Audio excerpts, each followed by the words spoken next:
All right, let's dive into something that might just flip what you think you know about wisdom and foolishness. We're going to explore this really powerful idea that draws a sharp line between who we seem to be and who we actually are.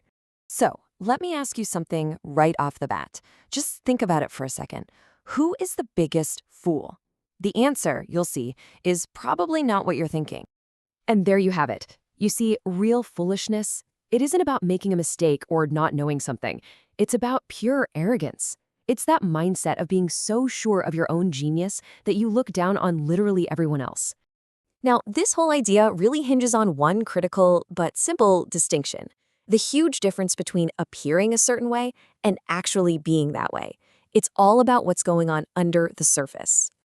And this is where it gets really interesting, right? On one hand, you have appearing foolish, which, believe it or not, can be a choice, a kind of mask you wear. But being foolish, that's when you truly believe you're better than everyone else. And that's a trap you set for yourself. Okay, so let's nail down a definition here. When does someone actually act like a fool? It's that exact moment you underestimate the people around you and, at the very same time, overestimate yourself. It's a mistake in judgment that comes straight from the ego.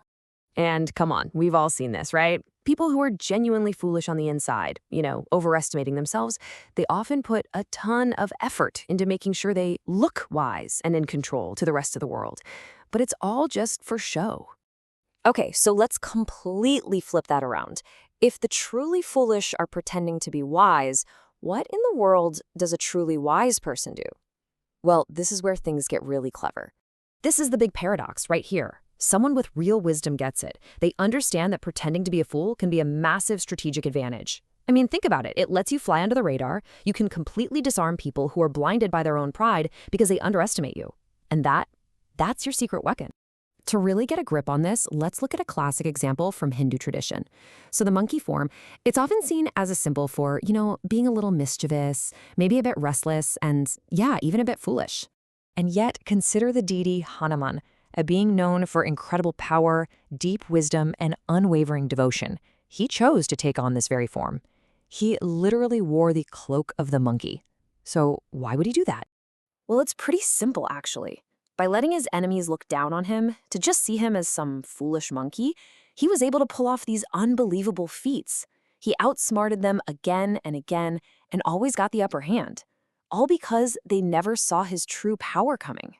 So the main point here is crystal clear, right? Appearing foolish isn't the problem. In fact, it can be a brilliant strategy. The real mistake, the real failure, is being foolish on the inside, being driven by an ego that just dismisses everybody else. Okay, now here's where things get really wild. We're going to connect this ancient piece of wisdom to, believe it or not, April Fool's Day. It gives the whole day a completely new meaning. See, from this point of view, April 1st isn't just about whoopee cushions and silly jokes. It's a day that's actually dedicated to the act of intentionally putting on that cloak of foolishness, but for a much deeper reason. So what's the point of all this? Well, there are two big reasons. First, by playing the fool, you can expose the arrogance in people who think they're way too smart to ever be tricked. But second, it's also a powerful message. Just because we're gentle and kind doesn't mean we're stupid. And this all leads us to the final and maybe the most powerful point of this whole idea. It's a lesson about what true strength and virtue really look like. And it's this. This is the big one. Choosing to be kind, to be humble, to be gentle, that is an act of incredible strength. It's a virtue.